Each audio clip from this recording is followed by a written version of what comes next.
Well, we made it once again. Elizabeth Riley, welcome to Leadership from the Heart. My name is Renee Funk, and I am really happy to see you today, Elizabeth. I'm really happy. I really, really look forward to these every week and the different people we get to talk to, because I gain so much from it, right? Every person we've talked to, I just gain so many nuggets. And so I just look forward to this every time. And of course, to see you.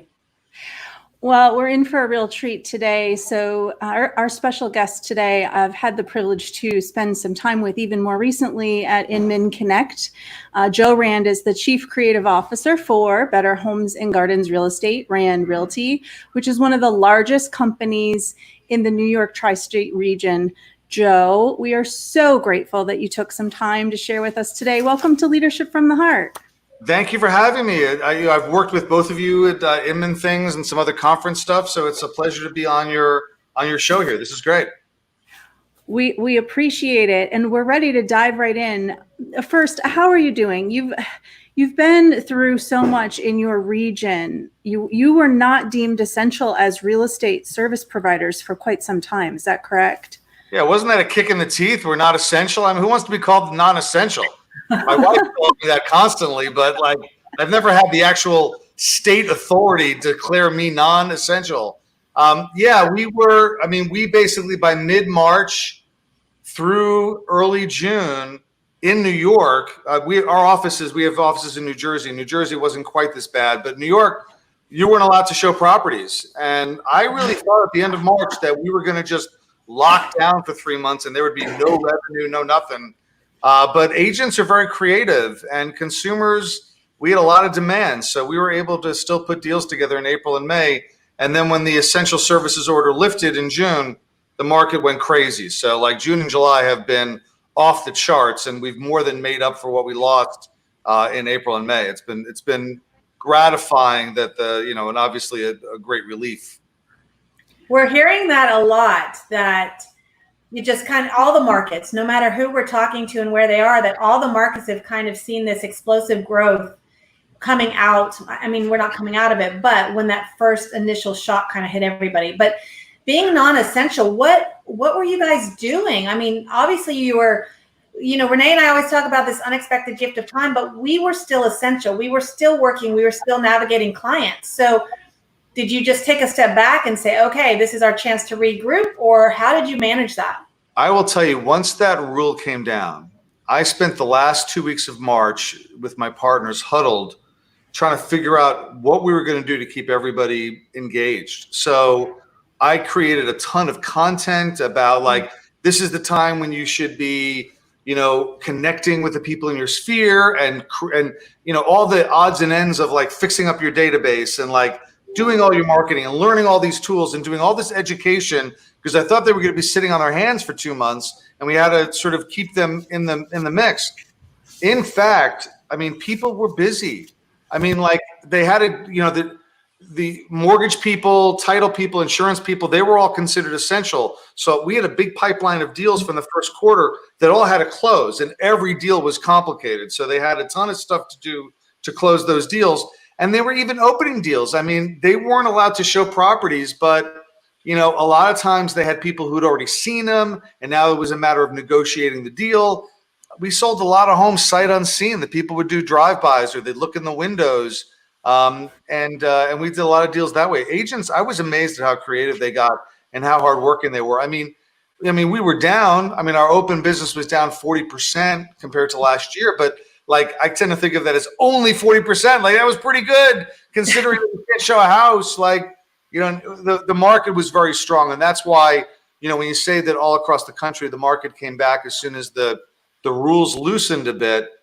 I mean, we just had just the market growth cycle when this happened, and the pandemic didn't really throw it off its game. It just delayed things. I mean, they didn't decide not to buy a house in April and May. They just couldn't. So when the rules loosened in June, they came back into the market.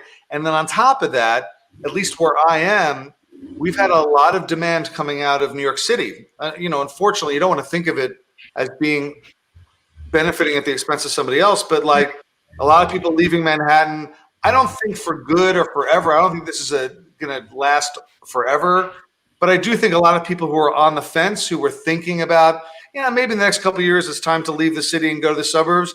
It was like in May, they were like, all right, no more waiting. It's time to go. We have a lot of our business in Manhattan, Brooklyn has jumped.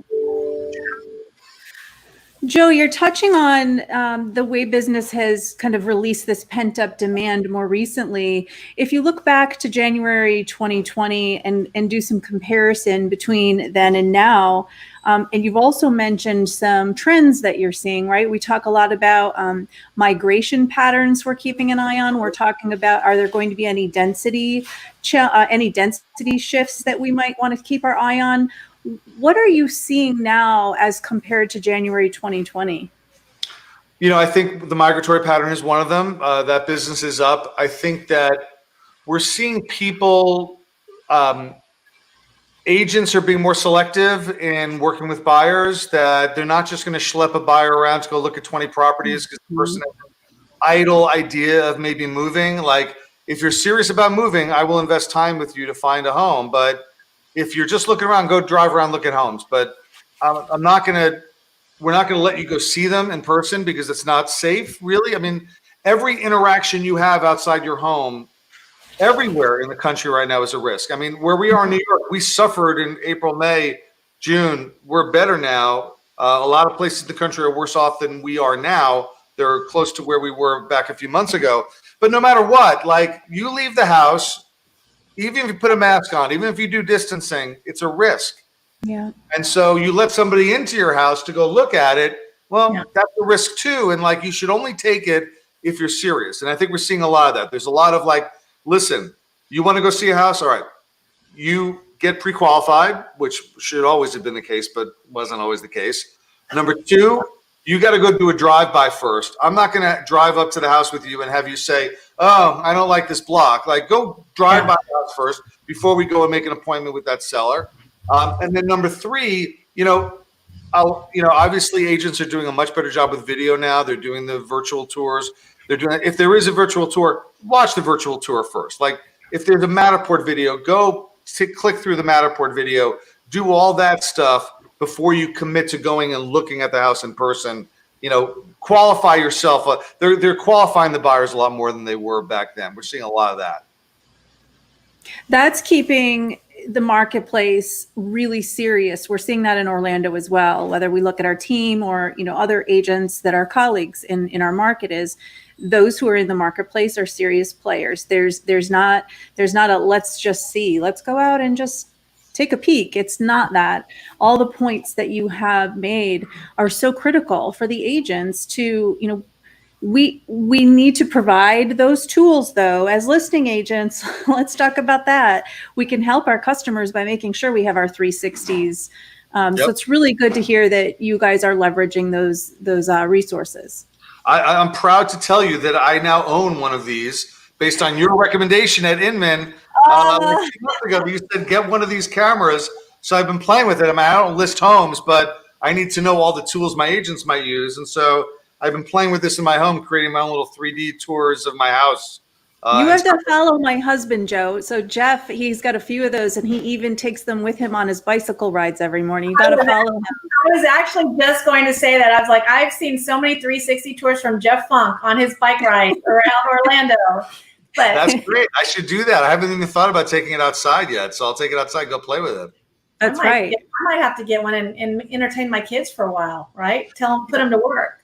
I want to step back though because I know we'll jump into how things have changed a little bit in the current climate, but I want to step back because you have a very unique background and story, right? I mean, yours is truly a family business that started many, many, many years ago with an idea from a family member has grown from that. Can you talk a little bit about that history and kind of what drew you? I mean, because obviously when there's family businesses, some people are drawn to the family business, some are drawn to not be in the family business, right? So what drew you to the real estate industry, and what does that look like from your family starting so many years ago?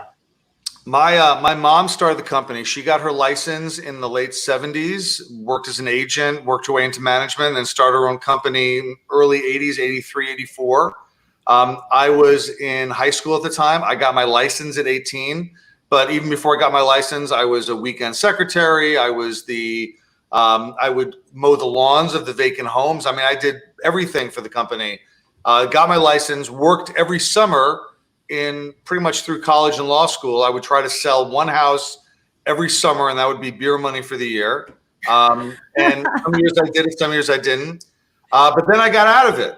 I wanted to be a lawyer, and I went to law school, and I then started to move into academia, and I taught for a couple of years at a couple of law schools. Meanwhile, two of my brothers, I have three younger brothers, two of them got into the business with my mom in the late 90s, and they kept telling me I had to do it. And I eventually got disenchanted with doing the professor thing at the law school, and they were making good money and they were enjoying themselves, and they pulled me in. Like 2001, I started working with them. Since then, my fourth brother, the fourth brother, my third brother, but the fourth of four of us has also gotten into the business. We've all worked together at one point or another. It truly is family. I mean, my mom is still involved. And it's really been great. I mean, people talk about that, what does it do to the family structure? It's made us much stronger. I'm much closer to my brothers than I was when I was, working at a law firm, and they were, or when I was working as a law professor, much closer. I mean, they're younger than me. One of them is only a year younger, but one of them is 7 years younger. One of them is 18 years younger than me. And, our relationship grew immensely working together. I love that story. That is a really cool story just for all of you. Mm. Oh my goodness.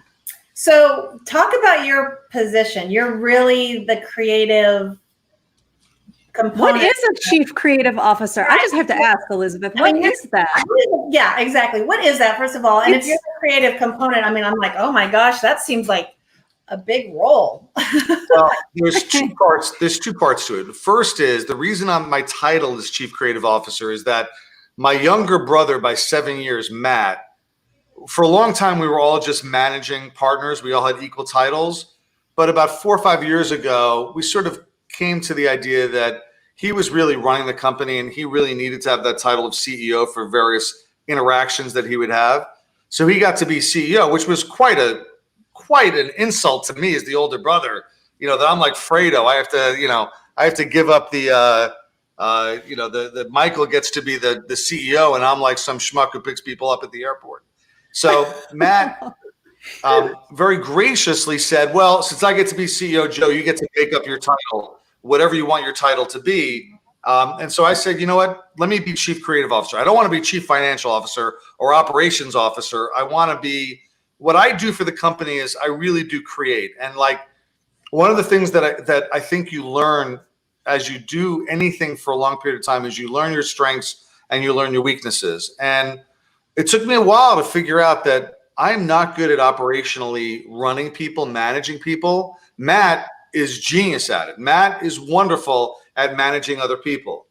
What I'm good at is sitting in a room and like coming up with cool stuff, either content or ideas or strategies or analyzing data or whatever the case may be. But like I work better alone. And I manage like one person now, sort of. Like I have like a half-time personal assistant. That's it. Everybody else reports to Matt, but that works for us. And, I'm outside the normal chain of command, but I do creative stuff. So, we have marketing stuff to do. We have, any kind of, we have to come up with a contest. All right. I'm the one who usually comes up with some crazy idea for a contest, which I'm actually doing right now. That's why I thought about it. And Matt doesn't like my idea because it's very expensive. It involves. Can we have a little sneak peek to that idea? No, because if we don't do it, then like if my agents see this, they'll be like, what, you didn't make the Tesla the prize of the contest? What happened to the Tesla? That kind of thing. So I don't want to share it. Well, just tell your brother you gotta spend money to make money sometimes. So, Hey, he gets personally coached by Tom Ferry, so I think that idea gets inundated in his brain constantly. There you go. I always know when he's at his coaching session because I get a phone call and it's like he's just off the wall going crazy with ideas. Well, if he's not listening to Tom Ferry, he's probably not gonna listen to you. So maybe don't tell him that. Fair So enough. speaking of a contest, that's a really good segue. Share with us some of the things that you do in your company to continue to pour into and protect the good culture that you have. And really, if you could, we're all kind of faced with that challenge now is how is culture protected and nurtured in a remote way when we can't necessarily meet in groups? What are your thoughts? I would say, and I think that the agents at the company would say that our culture is stronger now than it was six months ago. And we've always had a strong culture. That's always been one of our. We think of ourselves as a family company. We're very involved in the lives of our agents to the extent that they want us to be involved. It's all big things and little things. It's little things like, I haven't gone to one in 4 months, but I generally average like one wake or funeral every week because there's always 1,000, 1,200 agents. Somebody's grandfather's father happening, that big a group of people, and going to that is like a big personal commitment that you make to people. Either I go or Matt goes or Marcia goes. We don't always make everyone, but we try. But one of the things that really became part of our culture is that in late March, there was so much happening and everybody was starting to use all this new Zoom type technology that we started doing a daily call every morning. It started originally at 8, we moved it to 9, we did a half hour to an hour every day of content about, what's going on with the coronavirus, the spread, what are the new rules for us, what's going on in the market, what people are doing to help their community, whatever the case may be. And it kind of coalesced into this show with different departments. And we did it every day from probably late March till mid-June. And it was only about a week after the essential services order lifted that we said, well, you guys are now too busy. You got too much stuff going on for us to take an hour out of your day every morning. So now we do it on Monday morning. Monday morning, 9 o'clock is the great week call. It used to be the great day call. Now it's the great week call. And we do the same thing, but we do it just once a week. And there isn't quite as much urgent content as there was in April and May. And that was just one thing. But people have been really kind to email me and tell me they miss it and stuff like that. And to say that it was the thing that, when they're working from home, it's tough to give structure to your day. And it was the thing that, at 9 o'clock every day, they had to put on a clothes so they can go on the Zoom call and spend an hour with other agents and find out what's going on.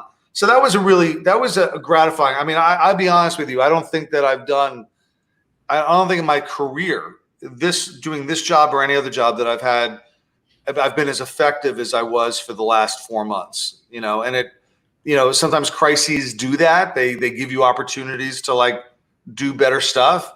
But I really feel like that I've been firing off on the cylinders in the last 4 months. And I think that's made the company stronger and the culture better, because people remember that. They remember when things were tough. What did you do? And I think we performed well in that circumstance. Something to be very proud of, for sure. Can you take us through what is your core philosophy? Sure. Core philosophy stands for client-oriented real estate. And it was sort of this insight I had years ago that when we talk about the industry, we talk it about the context of that there was this broker-centric era in the 60s and 70s that led to the agent-centric era.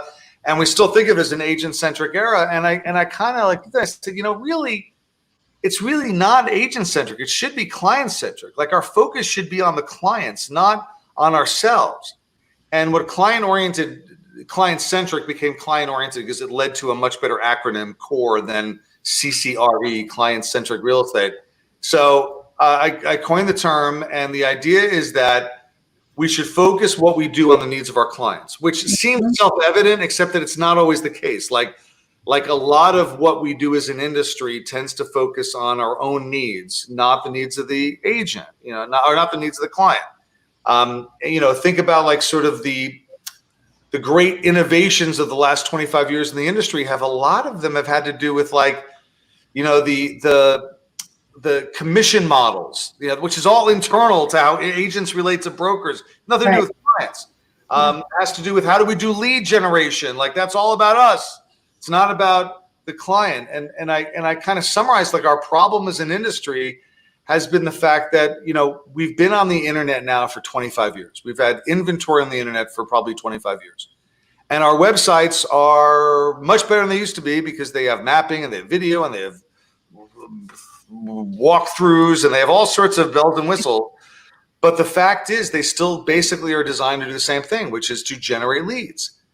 And once someone becomes a client, our websites become almost second. They're not necessary anymore. Like someone signs a listing with us. What do they need the website for? What do they do on the website? Like I get a bank account, I get a login and a passcode, and I go onto the bank and I can manage my banking relationship on my banking website. Someone signs a listing with me, we don't give them a login. There's nothing they can do online to manage their listing relationship with me, or at least most websites are like that. And I think that just goes to show that all of our innovative energies have been about us, about generating sales, and not about delivering a better service experience.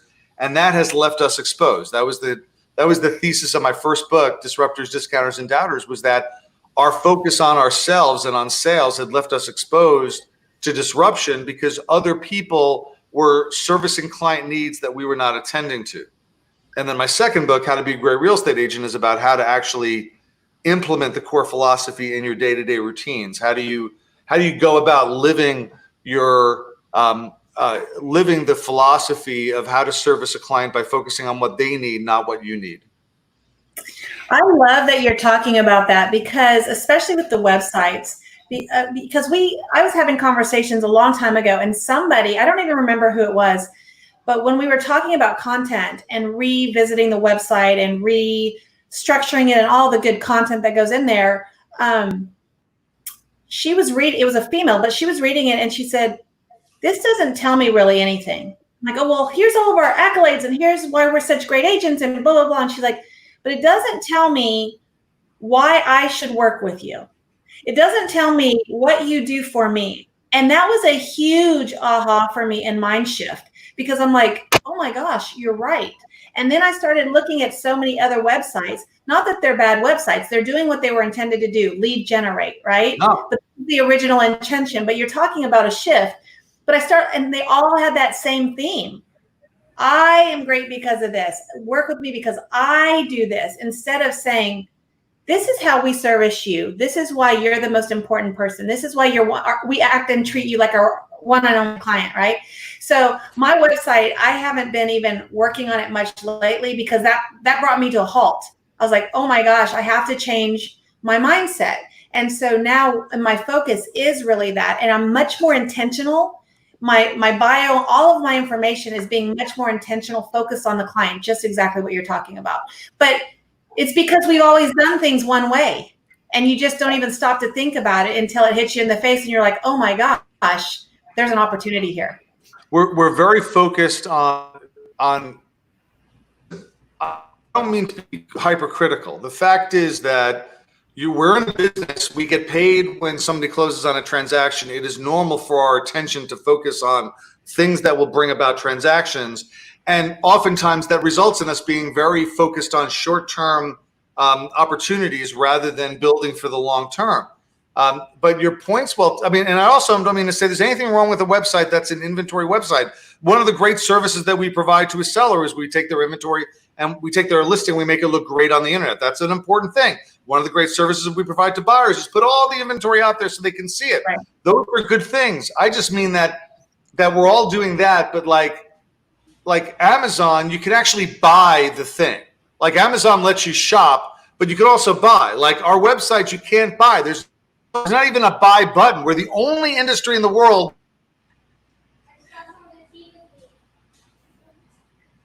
that puts all our inventory out there.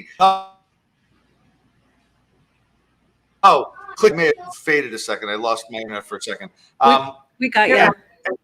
But it's good but we're doing good things. We're doing that. I just think sometimes we lose sight of the fact that clients have needs that go beyond just they're more nuanced than just they have to buy a house, they have to sell a house. Like they're much more complicated than that. And we often tend to think of them as just sellers and buyers without looking into the layers that are underneath there. Well, you're forgetting the relationship. You're approaching it transactionally, right? When it really should be relational. It should be. You can so easily go into that transactional mindset. And I do believe that the transactional mindset starts to take hold if you're not careful, the longer you're in the industry as well. And also, if there's a gap between when you last made a primary residence purchase and moved, you forget. It's easy for agents to forget. This is such a time of potential anxiety and emotions. And what you're pointing out, Joe, that's really standing out to me is something that we need to put more pressure on as a conversation in the industry. And that is that agents have to think about customer service. We are a customer service industry. We are not typically thought of in that way, and that's the challenge. So I'm glad that you're putting focus on that. I would like to stand on the top of a mountain and scream it out. We need to put more focus on customer service relations. Yeah. Without question. I mean, that's been the focus. I mean, that's what my whole How to Be a Great Agent book is about. The idea that if you want to be successful in real estate, be great at your job. Be great at sales will come. If you're really, really good at helping people buy and sell homes, you're going to end up finding people to buy and sell homes. It's most good plumbers do a lot of business. Most good architects do a lot of business. They may not do sales, but they do business. And most of the agents I know who are really great at being agents, they do business, and they don't necessarily do it because they spend their spare time calling FSBOs. They do it because they're really great, and that gets out. That word gets out to people. We need to be. It's an interesting thing that you don't think of customer service in sales businesses. Customer service in a sales business, helping people through a sale process. Mm-hmm. Most real estate agents, sale process is like getting a listing signed. But then getting the listing signed is like the first step forward, a huge long journey of other things you have to do that are all customer service and not sales, right? Yeah. You're spot on with that. So looking back, what's one of the biggest mistakes and lessons learned as you reflect over your successful career in the real estate industry? I have never made any mistakes of any consequence. Yeah. I will say this, and I alluded to it before from the other side, but I would say this: it took me a long time, and I think it takes people a long time to have enough self-awareness to identify what they're good at and what they're bad at.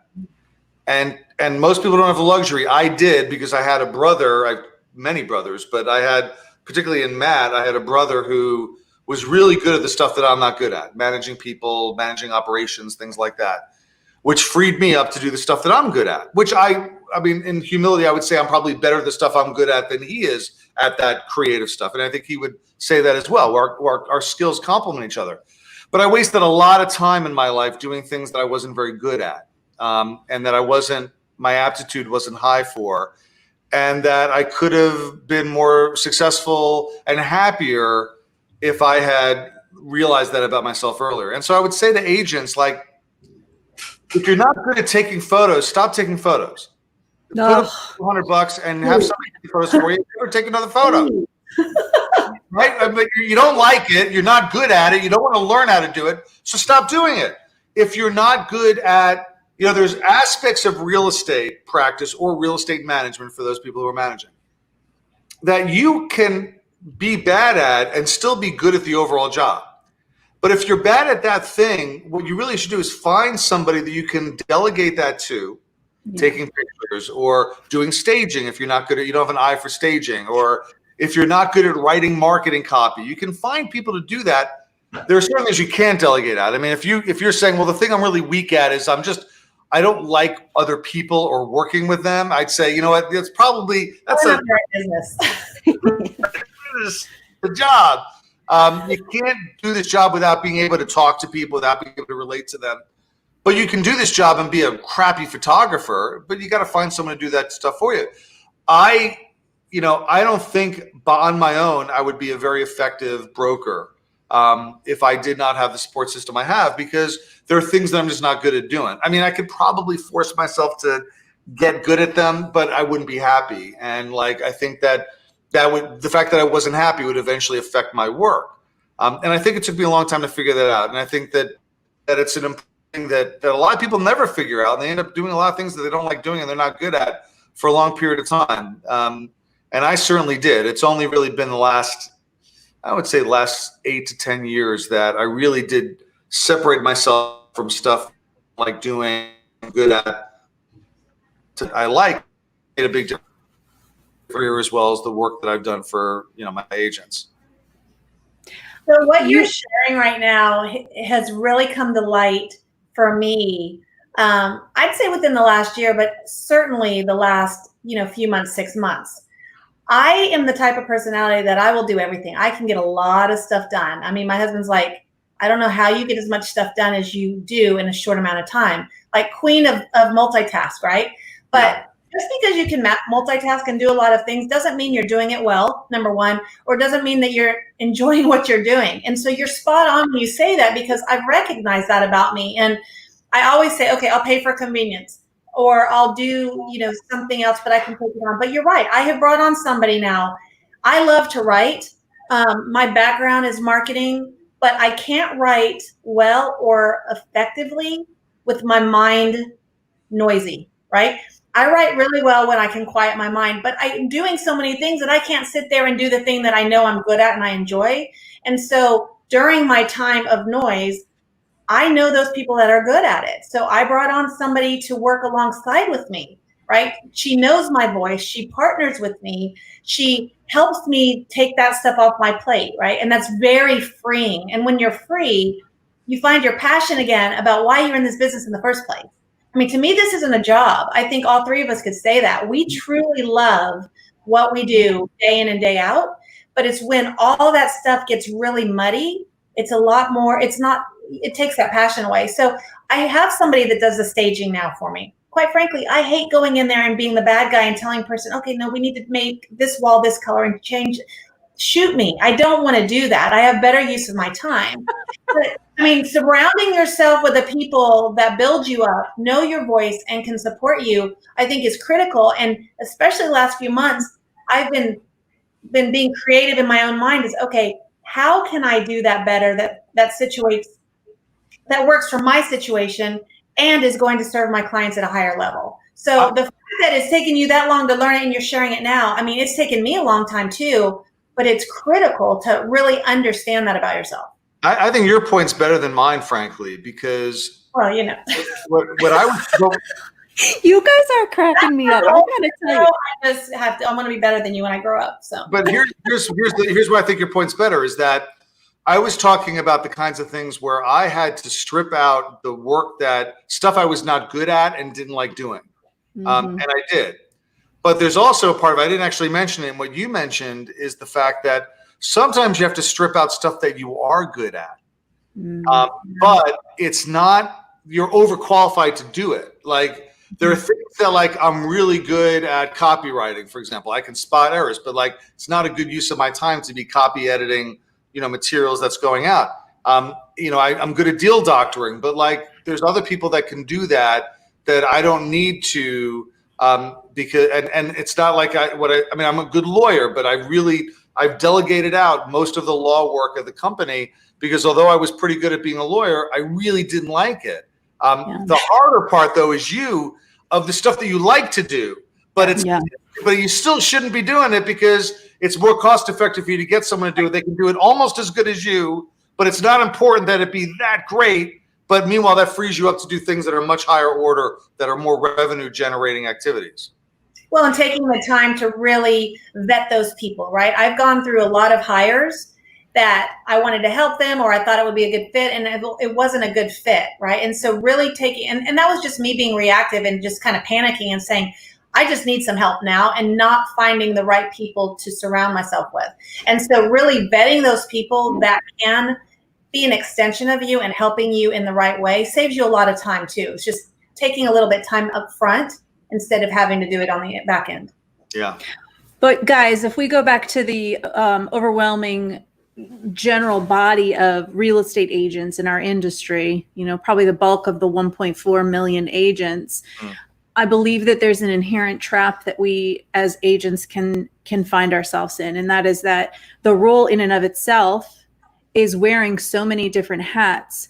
And so then the question that I think we should, again, put pressure on is, how does the average agent who hasn't reached a point where they're yet ready to scale their business to delegate, how do they manage continued growth without being able to delegate? That's the biggest challenge. And it kind of brings me back to making sure you have a strong tribe, consider team environments. What are your thoughts on that, Joe? Because how do you avoid it? I mean, we wear 1,002 hats.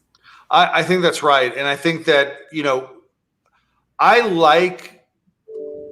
there are certain types of teams that I think that are not well structured or well considered. I think the best teams are the ones where there really is a delegation of responsibility and authority, usually from the top down. There's somebody up top who is really good at rainmaking and either does not is not as good at doing the nuts and bolts of the transaction, or is good at it but is better off spending their time developing relationships and generating more business.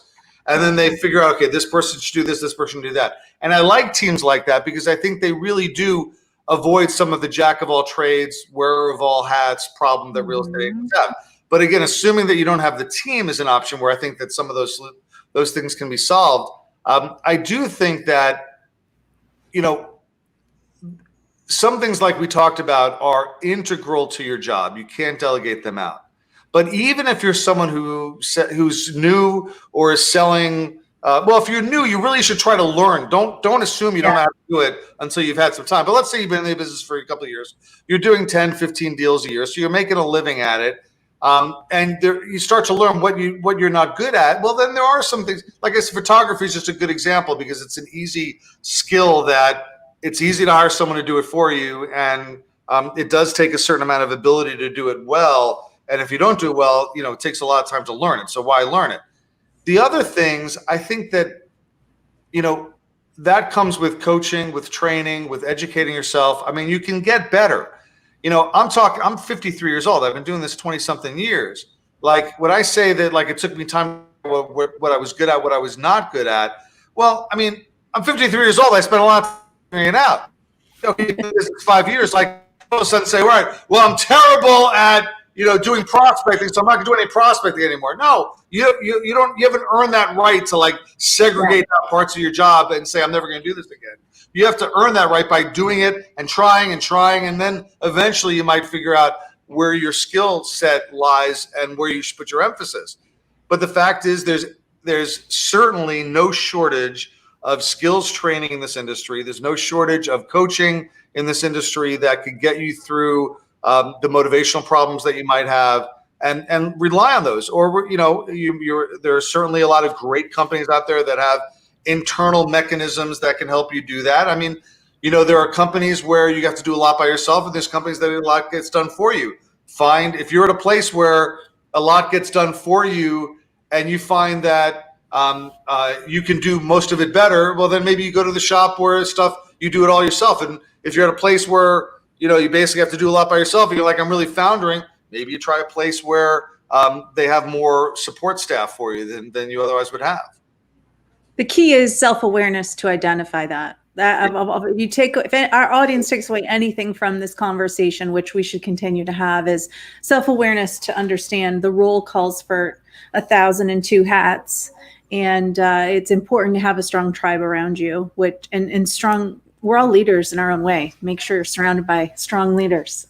And earning the right, that's key for me. You have to earn the right to be able to delegate. You have to earn the right to say, I don't want to do this, or I want to do this a little bit. You've got to put that time, sweat, and equity into whatever you're doing. You know what drives me crazy? What agents say that drives me crazy all the time? They say, I don't know how to do that. And I say to them, okay, well, how many times have you tried to do it? Like they'll be like, well, that CRM, I don't know how to use that CRM. I'm like, how much time did you actually spend trying to learn the CRM? Like the first time you got on Facebook, you didn't know how to do Facebook either, but you figure it out because you tap and you play and you figure, and eventually it all comes to you. Well, I mean, give your tools, time. I mean, again, I've used the photography thing. You said, I don't know how to take good pictures. Well, there's there's a million websites that will teach you how to take good photos. Have you actually opened up the manual for your camera to actually learn how to do the settings, right? I mean, like you said, I don't know how to take good photos. Well, you don't know that you don't know yet because you haven't tried. And you see that, like, earn the right by trying. Yeah, Joe, we did not ask you on here for you to tell me all these things that I should be doing. I know. Now Joe's got us getting manual. Oh my gosh, this is totally Elizabeth. Because I'm like, I don't know how to use this. I don't know. I'm self-prescribed ADD, Joe. Oh yeah. Everything you said, I am so guilty of. So I'm just gonna. I'm professionally diagnosed, so yeah, I know where you're coming from. Oh my gosh, I'm like, I call Renee all the time. I'm like, I don't even know. You just do it. Somebody just do it.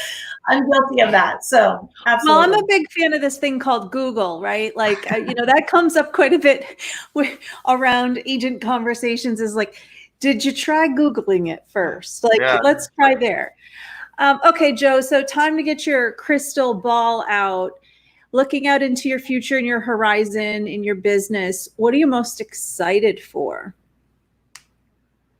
Excited for me, my business, the industry, what's the next big thing you want to accomplish? Like, what's on the horizon for you and your team and whatever, like, what's your next big thing?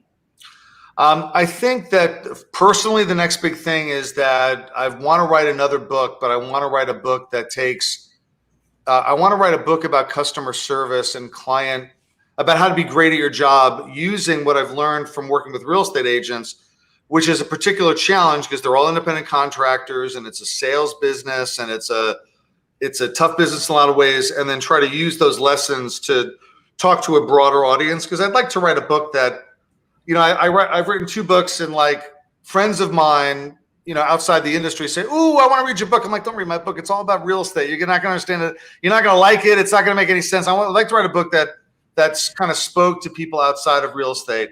And that's a personal goal. I will say what I'm most excited about generally as an industry, and what I'm excited about from sort of the broker agent perspective, is that I really do see a change in the last few years. When I first started talking about customer service and about trying to be better at our job and how real estate agents need to stop thinking about as being salespeople, but as being service professionals, I mean, that was like 10 years ago. And I remember back then saying, one of the reasons we have to do this is that, I don't buy a book without reading the review on Amazon first. And someday people are not going to hire an agent until they read.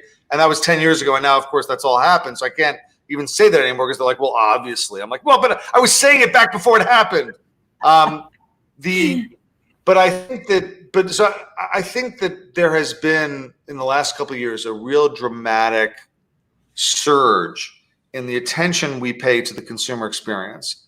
And there are some companies that I think that have really made that part of their ethos. And I think that there's now a lot more training on the issue. I think we're not there yet.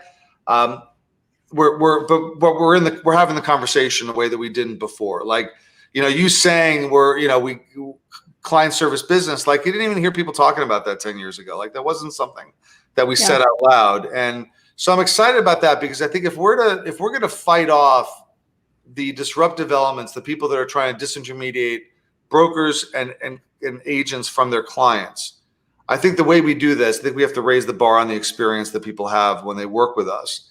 And I see people trying to do that now in a way that I didn't say 5-10 years ago. That is a really good point. And one of the things that I will ask agents to keep in mind is everywhere you go, anytime, no matter how little or how big, you receive service that makes you feel a certain way, that is a moment that you acknowledge. It doesn't matter if it makes you feel not so great or if it makes you feel fantastic, wherever it falls on the scale.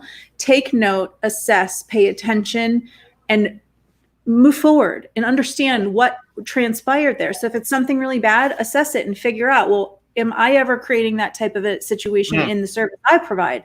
And then obviously is if you get great service, like when I go into my car dealership, they roll a red carpet out. Not really, but they treat you like that. There's no red carpet, but you walk in and it's like they know your name and they're doing all the bells and whistles to make you feel heard, seen, and valued. And so with our industry, the more we put focus on that and realize when we feel a certain way, we never forget. If we approach all of our relationships that way in our industry, our whole industry will change, because we have to be remembered and we have to make them feel an experience that they won't ever forget. It's much bigger than a transaction. I call that experience, I call it bringing the wow. That bringing the wow to somebody, that they have like this wow experience that makes them stop and say, wow, that was great. And we've all experienced it. Like there's an old line about the Supreme Court saying that it's very difficult to define pornography, but I know it when I see it. It's very difficult to define great service, like what it actually means, but you know it when you experience it, and you'll say, this was great. And there are things that we can do to manufacture it. You can't, there are some special moments that happen in an experience that with a service provider or a restaurant or whatever that can't be anticipated, that are just magical because of the spontaneousness of the moment. But then there are some things that you can actually prepare for and manufacture and create the experience on a regular basis. And I don't think we do enough of that. Like, was something I learned from somebody at the Ritz-Carlton, said that the Ritz-Carlton focuses intensely on the hello and the goodbye. Have a great hello and have a great goodbye. And I don't know that we're that good on either of those things as an industry. Like the hello tends to be, a lot of times the first interaction that you have with an agent as a consumer might be a rushed text message, or, you're being treated as a lead. They're trying to get you to get an appointment. And then the goodbye, unfortunately, we tend to think of the goodbye at the closing table, or the closing, if you close an escrow, which is a very stressful moment in the life of a buyer or a seller. The goodbye should be like 2 weeks later. The goodbye should be after the blush is over. That's when you do don't show up at a closing table with a plant for somebody to lug around. Like who wants a plant? Come by 2 weeks later with something for them. We need to have, there needs to be a moment where you have closure of a relationship, buying or selling a home. And we're not really good at that. But that's just an example. Like you can create those experiences. You can put systems in place that manufacture them more regularly, that at least you get these little wows. The big wow is the spontaneous thing, but you get little wows, which are good. What you just said, I will not forget. That is, I hadn't thought of it. That is huge, Joe. Important to be mindful of the hello and the goodbye. Yeah. And the goodbye isn't really goodbye. It's just a transition into the next stage of our relationship. Sure. May I just say? Yeah. Well, I mean, like the reason they have the Ritz-Carlton gives you a good goodbye is they want you to remember that as you walk out the door, that somebody said, thank you for staying with us. And you feel good about yourself as you leave the room. Like we should have the same thing. People should feel their last experience with you during a transaction should be a really nice memory, not frantically signing documents at a closing table, or if you're in a non closing state, whatever getting a phone call from the escrow agent, okay, you're done, you just bought your house. Like, I mean, there's like no, at least in New York when we do a closing, there's like a moment you get the keys. What do you do in the escrow states? What do you do? Like, is there any kind of like ceremony at when you buy the house, like at the end?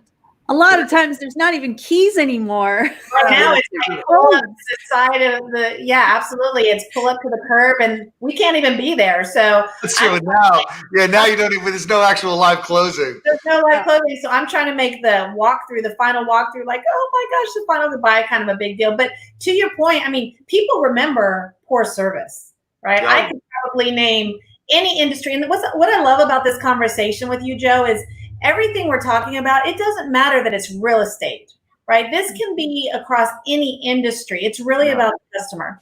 But people remember poor service, whether it's real estate, whether it's, a dining experience, whether it's a shopping, it doesn't matter. You will remember that. Those that are good experiences are fine. People are like, oh yeah, if somebody brings it up, oh yeah, that was a good experience. But what you're talking about is going above and beyond. Being that person, being that cheerleader, cheering them on every step of the way, and being there at the very end, like super excited, like it's your only house or your only transaction, right? that's what people are going to remember. You were just as invested as they were. You were just, you were fighting for them every step of the way. And that's what they're going to remember. They're not going to remember the process in between. They're going to remember if it was a bad experience or if it was a great one. And you want to be on the great side. And you know what really sticks in people's minds, which is, I always remind agents of this because I think it makes them feel better about stuff, is that the great service experiences, when I ask people in audiences to tell me a really great service experience story, they almost never tell me a story about, I went to this restaurant and everything was wonderful, everything was perfect. Or I went on a flight and it was on time and I got a great seat and the food was good. It's about a recovery. The great service stories are always not always, but are more often than not a story of a meal that went awry and then they fixed it. Is the flight that was delayed, but they made it up to me in this way. That's what people remember, because accidents and mistakes happen. Like bad stuff happens. No matter how good you are at your job, some things are going to get screwed up. Sometimes they'll be your fault. Sometimes they won't be. But how you react to those problems can be really meaningful to a client. Like that you fixed a problem that they had. They were freaking out. You kept your head and you fixed it. That's what they remember. They remember something went wrong and you got it right. That's even more than if everything went right from the beginning. They remember bad and then good. It's the change that they remember. Well, Renee knows about this crazy deal I've been dealing with. And what you're talking about is exactly right. I mean, my poor little clients were supposed to close June 1st. June 1st, they finally closed yesterday. So everything that could have gone on in a transaction, no fault of mine. We had an unrepresented buyer. We had an appraisal that came in $75,000 under. FedEx lost the closing documents not once but twice. Right? My clients are sleeping on a floor. Now they're in Canada. I mean, it's just everything that could go wrong could go wrong. But every step of the way, they were like, I kept them informed. I was in touch with them. I mean, they were still smiling at the very end. And he called me today. They love me. And they can't refer me to other people. But you know what I mean? It's that thing. You can't just show up at the beginning and then. You have to be there and be committed and be intentional and focus on your clients every step of the way. I mean, this deal could have gone really, really, really south because it was probably in my 15 years, one of the most challenging things I've ever dealt with. But the fact that my clients are thrilled that's all that matters. Right? And they are happy that they hired me because they were supposed to be for sale by owner. I mean, it was the craziest thing. But that, I mean, was a huge win for me. I mean, I know I have other clients that make me happy, but that's what my focus is. And if I can make everybody have that experience, I've done my job well. Handling crises and, being able to manage when they know that they were stressed out and you took care of it. Just think of, as a good example of this phenomenon is one of the most popular public officials in the country right now is Andrew Cuomo, the governor of New York State, who by all accounts, and he won't admit this, but without question, he screwed up at the beginning. Like they didn't close down things quickly enough in New York, and they made a mistake with the way they handled nursing homes, and people have died because of the mistakes they made. But once they got themselves centered, they were transparent, they were effective, they took control, they took command, they did a briefing every day and told you what was going on, and he addressed the problem. He fixed the problem and we got out of it. And so now, except for the people that hate him no matter what he does, like everybody sort of acknowledges that he did a good job with that. Not to be political or anything like that, but it's the idea that don't be afraid if you screw up that, forget, I'm never going to get, no, that's the screw up is the opportunity to now say to this client, okay, I'm going to fix this. And what you're going to remember is that I fixed it, not that I broke it in the first place. Not to say that you broke any of these things, but just that and when you fix a problem, that's what people remember. So you're talking about such strong leadership skills, and strong leadership skills are critical to be able to acknowledge when there's been an error or there's room for improvement. And it always brings me back to 11 words that I tell agents will change their business forever if they have the courage to ask when they miss a potential customer. And that is, what could I have done differently to have earned your business? And having that to say, I value what your feedback is, I want to fix this, is critical. Okay, Joe, because I know we're coming at the top of the hour, I got to say, this is the question that's going to put you on the edge of your seat. Oh boy. We're putting you in the hot seat now. Okay. What does leadership from the heart mean to you? That's a really great question, and thank you for letting me know that you were going to ask that. That's the theme, I guess, of your show here. Here's what I would say is that the foundation of my whole approach to the business, which has become pretty much my approach to everything, is I try to think expansively about what other people need, and then creatively about how I can give it to them. And so from a leadership perspective, it's saying, all right, what is it that my agents need?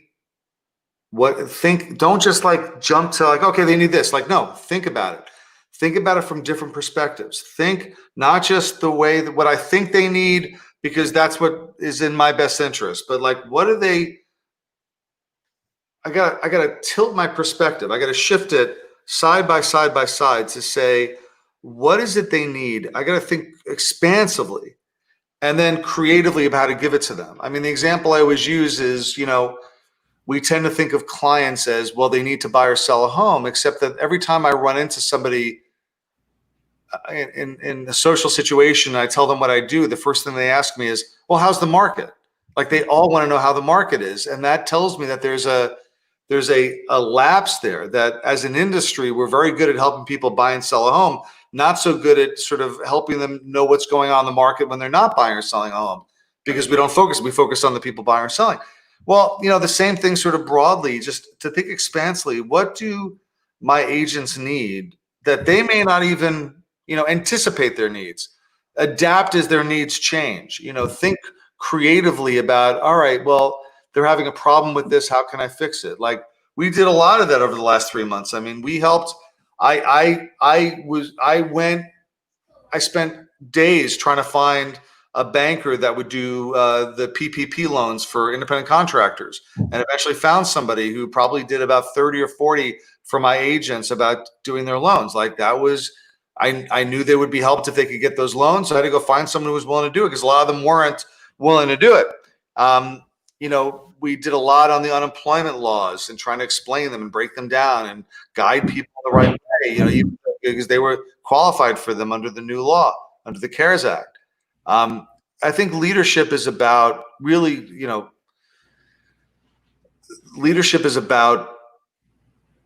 thinking about what other people need and then trying to find a way to give it to them.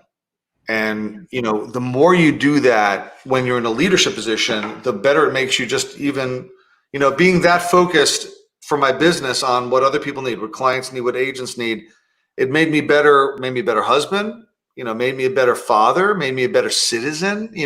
I'm better at my community because I think, okay, what does my community need? What do we need? And then I come up with ideas, I mean, like during COVID, I made Yelp lists of restaurants that were still open, that would do delivery or do takeout during the pandemic in April, which it was tough to find a restaurant that was open. So I went and figured out all the restaurants that are open. I created a Yelp list for each one of them based on the town that they were in.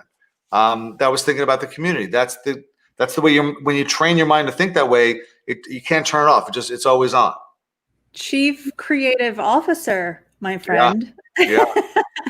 Isn't that what you were thinking, Elizabeth? Exactly. Well, now just explain his whole title in one question. So yes. That's right. We adore you, Joe. It has been such a pleasure to get to know you more over the last few months. I really, really appreciate what you pour into in the entire industry.